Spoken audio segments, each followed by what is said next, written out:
बिस्मिल्लाहिर्रहमानिर्रहीम। मैं हूं डॉक्टर फैसल जवेद, तहसील ज़फ़रवाल, ज़िला नारवल।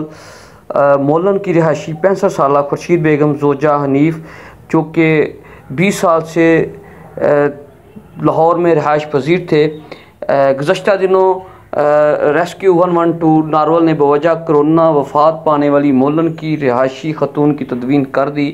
नारवल, ज़िला नारवल, तहसील ज़फ़रवाल, गाँव मोलन की रिहायशी 65 साल खुर्शीद बेगम ज़ोजा हनीफ़ लाहौर म्यू अस्पताल में दाखिल थी, जहां इसको कोरोना का मर्ज़ लाहक हो गया, जिसकी वजह से बाद तारीख़ 18/4/2020 बरोज़ हफ्ता को उसका इंतकाल हो गया।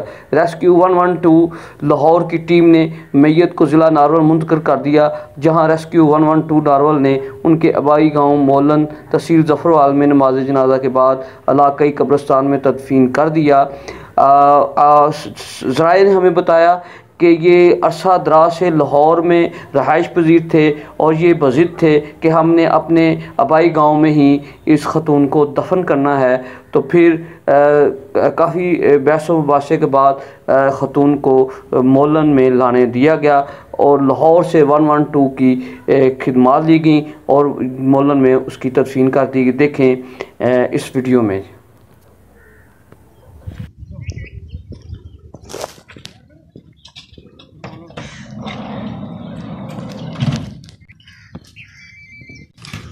एक मिनट भाई।